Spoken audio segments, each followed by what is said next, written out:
Hi, this is Craig Stocks here at Utah Desert Remote Observatories. You can find us online at utahdesertremote.com. And my tutorial today, or my video today, is going to be a little bit different. I'm going to focus on processing an image as if you were just a beginner using WBPP and PixInsight for the first time. PixInsight has a reputation for being hard to use, very difficult user interface, and it has earned all of that reputation.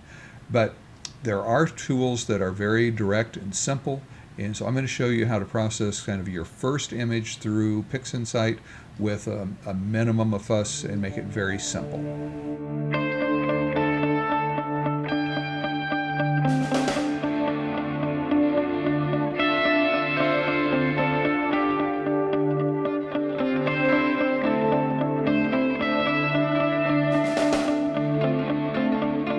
So the target that we're going to be using is this image of the Veil Nebula, and this is data that we use in our annual masterclass held here in Southwest Utah.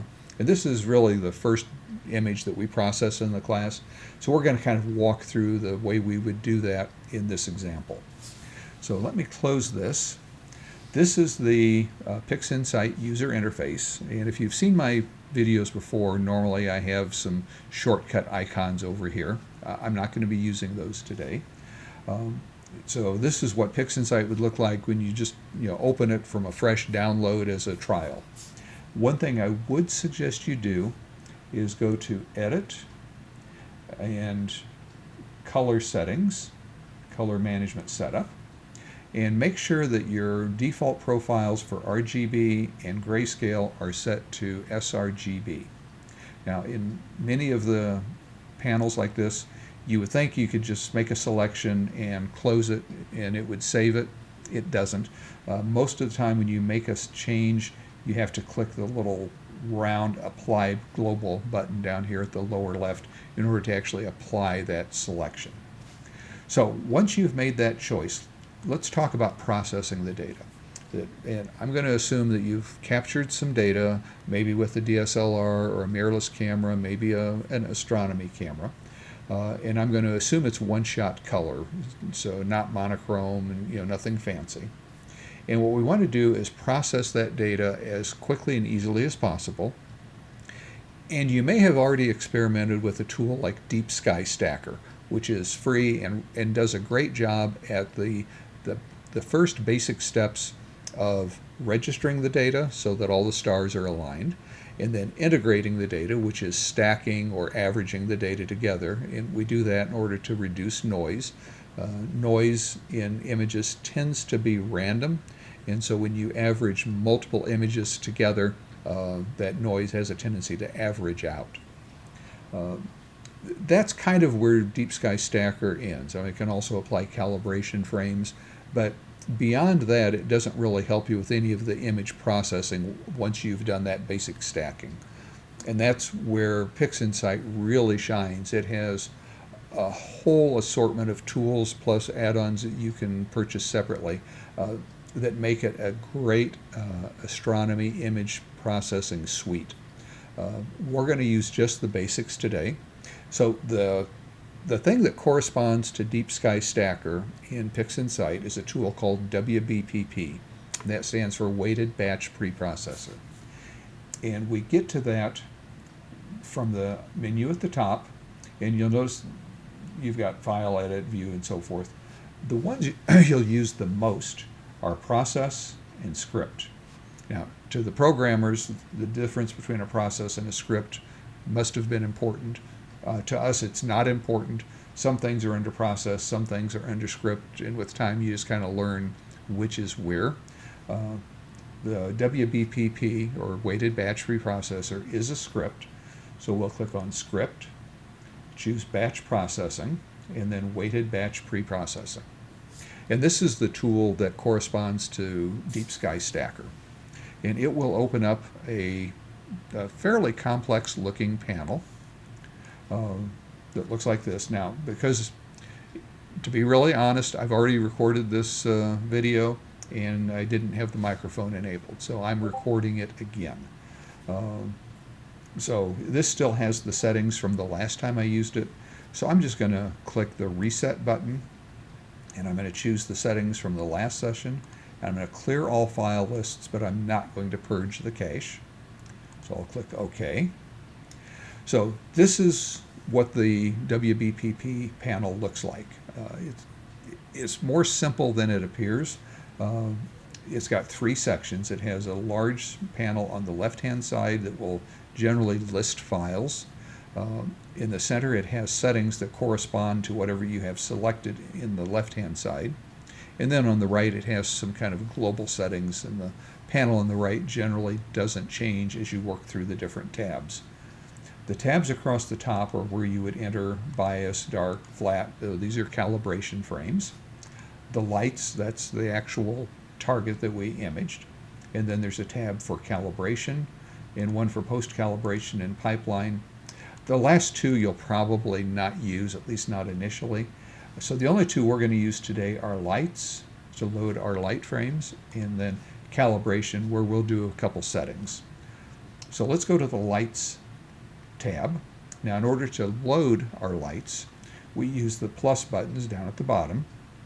And since we want to load lights, I'm going to choose the plus lights, and it will open a standard tool for browsing. And here we're looking at this portable hard drive. This is the hard drive that we would pass out to attendees at the class. And we're in the folder 2024 Masterclass, Masterclass Targets from the workshop, Veil for the class, One-Shot Color, Lights. In fact, let's just go back here. In this One-Shot Color tab, you'll notice I do have a folder for calibration frames. We're not going to use those. And then I also have master lights and process TIFFs that are already resulted from processing. We're going to focus just on the lights. And you can see that it has data captured over 2 nights. We'll focus on just the second night. You could use the plus sign again and load multiple nights. So double click on that. So now we see the actual lights. And the first thing I want you to notice is the file name. Some of them say enhance, and some of them say luminosity. The enhance were captured through an Optilong L-enhance filter, and the luminosity were captured through just a clear glass filter. And usually it's important to keep images that were captured with a particular filter together and process those kind of together. You'll want them all registered the same probably, but you don't want them processed all in one bunch because you don't want to average together the different filters. So to keep things simple, we're going to use just the luminosity that were captured through a clear glass filter.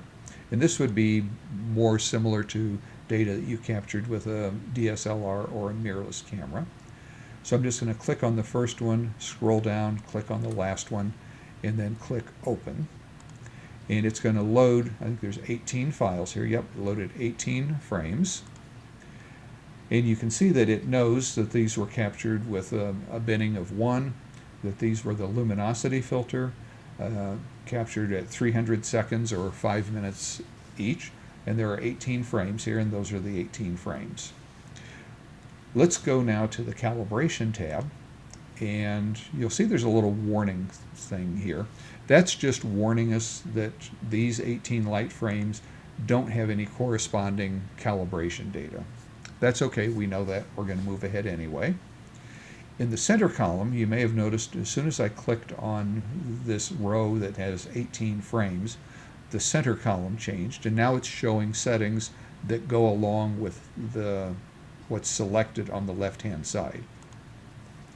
The only thing that we really need to change here, all the defaults are fine, we want to change the CFA settings.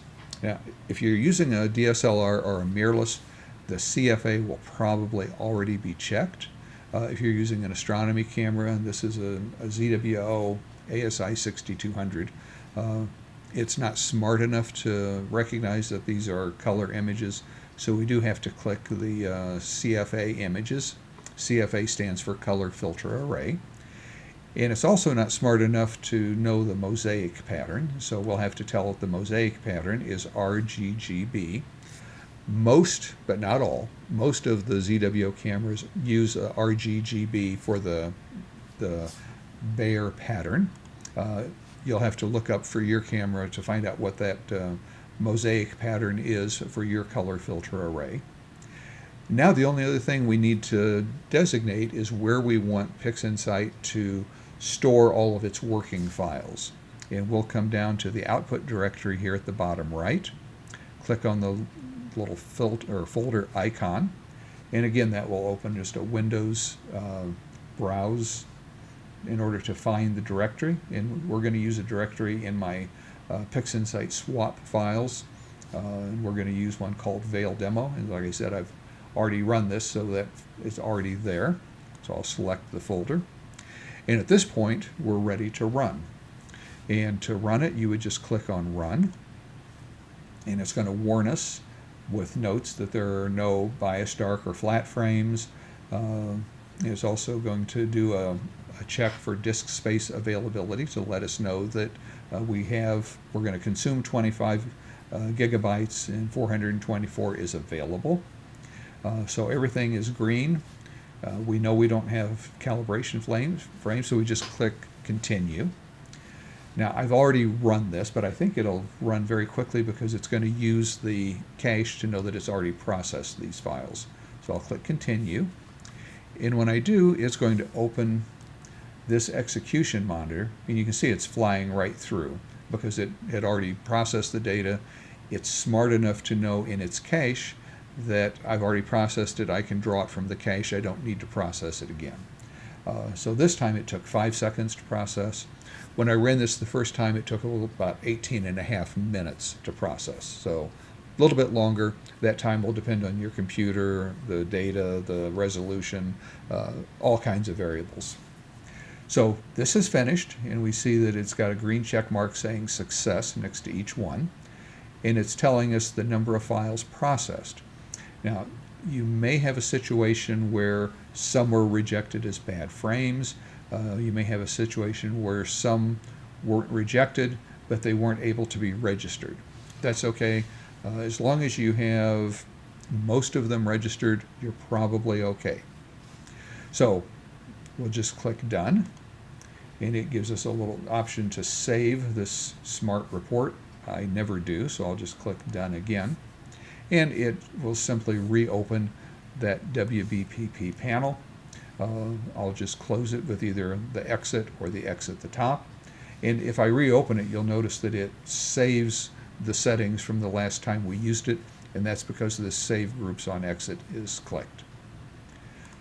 So we've done our processing. This is kind of the equivalent of doing Deep Sky Stacker. Now we want to process the image into a photo, because what we still have is what I would call astronomical data. So to process the data, now we're getting into something that PixInsight does rather uniquely, and it does very brilliantly. We're going to go to File, Open, and we'll navigate to that swap folder that we used on the D drive in Swap Files, Veil Demo, and these are the folders that it created, and we want Master. And inside Master, ignore these two JPEGs, you'll find this one Master Light, and that's in an XISF, which is the PixInsight's kind of proprietary FITS format. So just double click on that to open that image. And when it opens, we'll see that it looks very dark. Astro images generally look almost black. Usually you can see some stars, but they look primarily black when you first look at them. And that's because all the data is really kind of stuck down in the shadow region of the image. In order to really appreciate and enjoy the image, we need to brighten it up. And the term that they use for brightening is called stretching. So when you hear stretching, just think brightening. In order to brighten up this image so we can see it, what PixInsight lets us do is brighten the image on the screen just to view it, and not actually change the original file, just display it more brightly. And it uses a tool called the Screen Transfer Function, or STF. Again, just learn the names and don't fret over why they are what they are. Screen Transfer Function is a process rather than a script. So we'll click on Process. And the easiest is probably just to go to All Processes and find Screen Transfer Function in the list, and then select that. And it will open this Screen Transfer dialog. Now there's really just 2 or 3 things you need to know about this to get started. The first is this top left icon is a link, and what that controls is whether it's doing a linked stretch or an unlinked stretch. The difference is a linked stretch, this is an RGB image, so it has a red channel, a green channel, and a blue channel. When you do a linked stretch, it will stretch all 3 channels the same amount. So it will keep them, if they were imbalanced to start with, they will be imbalanced after the stretch. An unlinked stretch, it doesn't link the channels together. It stretches each one independently. So it does kind of the equivalent of an auto white balance. So if we start with a linked stretch, if I just click on that link icon, that links the channels. The other button that you need is the radioactive button, and that actually applies or turns on the auto stretch or the screen transfer function. So I'll click on that, and there's our image now stretched as a preview just so we can see what it looks like. And it's not unusual to have a very significant color cast. We can get rid of that color cast by doing the equivalent of an auto white balance, and that will be turning off the link. So now we would do an unlinked stretch. Nothing changed until I click the radioactive button again, and now we're doing an auto white balance stretch, and now we have a neutral background, and we can see the colors of the eastern and western Veil Nebula. We can see Pickering's triangle and all the stars and so forth. So now it looks like a photo. But we want to, if I just save it though, we haven't actually stretched the image. We're just looking at it as a preview. And one way you know that is by looking at this tab over on the left-hand side, and that green bar on the left-hand side tells us that we're looking at an auto-stretched or a screen-stretched image. If I turn off the screen transfer function, and I'll do that by using the icon at the top here that looks like a monitor, and when you hover over it, it'll say Enable, Disable Screen Transfer Functions, and there's a shortcut key of F12. So if I press F12, that will turn off or not apply the screen transfer function, and you'll see that green bar goes away and the image goes back to being dark. F12 turns it back on, off, on, and so forth. So to actually apply this to the image, we need to use another tool. And the tool we're going to use is the histogram transformation tool. And again, that's under Process. And let's just go to All Processes and Histogram Transformation. There we go. So histogram transformation can actually stretch or brighten or change an image to brighten the pixels values that are in the image. And we've already done PixInsight has already done a very nice calculation of how to brighten each channel to give us a nice balanced visible image. And what we'll do is we'll copy the settings that the screen transfer function calculated into the histogram transformation tool, and then when we apply the histogram transformation to the image, we're actually permanently applying this stretch. So in order to do that, just to be sure, let's click on the radioactive button again, just to make sure that it's a current view. And then I'm going to grab this triangle at the lower left of the tool, and when I hover over it, it says New Instance. And what that actually does is copy all of the details that are in this tool to somewhere else. And the somewhere else we want to copy them to is the histogram transformation tool. And we will do it by dragging it and dropping it on the bottom bar. And that's pretty standard. Dragging a triangle to the bottom bar of another tool is a way to copy the settings over. So we'll click and drag this triangle down to the bottom bar of the histogram transformation tool, and that has now copied these settings to this tool. Now it didn't look like anything happened. And that's because by default we're looking at the RGB or the K or black channel. This is an RGB image, so we're not a monochrome image, so we're not really seeing anything here. If we had done a linked stretch, then it would be showing the stretch that is going to apply uniformly to the red, green, and blue. Since we're doing an unlinked stretch, it's going to apply distinct stretches to the red channel, the green channel, and the blue channel, and I can click on those to see this is the way it's going to stretch the red channel, this is the green channel, this is the blue channel. They don't look a lot different, but they are different, and that's what's causing the image to be kind of automatically white balanced.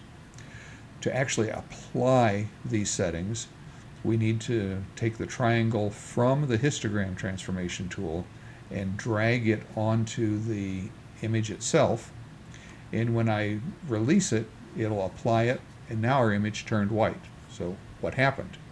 Well, we've now actually stretched the image. We've brightened the values at each pixel location, but we're still applying the screen transfer function, so we're actually stretching it twice. We've stretched it once for real, and then again we're stretching it just on the screen as a preview. So if we turn off this screen transfer function by either using the icon or F12, now we can see what the image actually looks like. We can see that our green bar has gone away over here. So at this point, I can close these tools, and I'm actually ready. I can save this and have a finished image. So I would just go to File, Save As, and I would typically save this as a JPEG. And as I mentioned, I already recorded this, so I've already saved it once. But you just click Save. If the file name already exists, it'll warn you. And yes, I'll overwrite it. And it gives me JPEG options. Usually quality of 80 is going to work fine for a JPEG. If this is something that you want to take into Photoshop or Affinity Photo or some other photo processing tool, you might want to save it as a TIFF rather than a JPEG. In this case, we're just going to save it as a JPEG. Click OK, and we have saved our first image. And if I go to the Windows File Explorer and go to my D drive, to the swap files, Veil Demo, Master, here is the file that we just saved. I can open it up in my picture viewer, and that's what it looks like. So let's talk about one other thing you might want to do. It's not real obvious when you look at this image, but there is a little bit of a gradient. It's mostly brighter in the center and a little darker at the edges, so it has a little bit of vignetting. Subtle, but it's there. So we're going to use one more tool in PixInsight, and we're going to address that gradient. And I'm going to back up to the image, what it looked like before I stretched it. So I'm going to do that by just using the Undo button up here under File. And if I have the image selected, it'll tell me what it's going to undo. It's going to undo the histogram transformation. So now we're back to our linear or dark image. And so again, I can use the screen transfer function to preview the image. And we still have an unlinked stretch here. In order to correct the gradient, we're going to use a gradient correction tool. And that's under Process, All Processes, Gradient Correction. And I'm just going to use the defaults. And to apply it, I'm going to drag the triangle from the process onto the image and release. And it'll go through and look for gradients in the image and make some corrections. And when it's done, we'll have a smoother looking image. Not a big change. Let me close this dialog. And let's use the undo. That was before, that's after. I can update the screen transfer function, and it may change a little bit because we've removed that gradient. So it's going to do the calculation a little differently. Now to save this, again, we need to permanently stretch it because this is still just a screen transfer preview. So again, we'll go to Process, All Processes, histogram transformation. And I don't really need to reset this. All I need to do is come up to the screen transfer function, click on the radioactive button to make sure that it's current, drag the triangle down to the histogram transformation tool, drag the triangle from there onto the image. F12 will turn off the double stretch that we're seeing, and there's our finished image with the gradient corrected. And now I can save that. And just to be different this time, let's save it as a TIFF file. And I'll click Save. And it's going to give me the TIFF options. Usually if I'm saving it as a TIFF, I'll save it as 16-bit because that gives you more editing flexibility in the future. And the assumption is if you're saving it as a TIFF file, you're saving it so you can do further editing in Photoshop or somewhere else. Click OK. And now we have two images saved. We saved the original as a JPEG, and we saved this version as a TIFF. So I hope this takes away some of the mystery and the frightening aspects of PixInsight. It's really very straightforward. We just use the weighted batch preprocessor to do all of the processing and integration and stacking. And then we used the screen transfer function, the histogram transformation tool, to look at and actually stretch our image into a semi-finished image. We then went back and also used gradient correction in order to take out some of the gradients and have a more smooth image. There's lots more you can do in PixInsight. There's a whole suite of tools here. Some people will do all of their processing in PixInsight, including all of the color balancing and color grading and everything. My approach, I tend to use PixInsight for the things that I feel it's really good at, and those are the things that are specific to astronomical images. Generally, once I have the image stretched, I feel like I'm working with a photo rather than astronomical data. So then I find it easier to work with it in a photo editing program. I use Photoshop. You could use, like I say, Affinity or any other photo editing program, even just Lightroom. I find those tools are far better for working with photos than PixInsight. But other people have different opinions, and that's fine. So if you have any questions, drop those in the comments down below. And as always, I hope you have a great day today and an even better night tonight under a clear, dark sky. Thanks.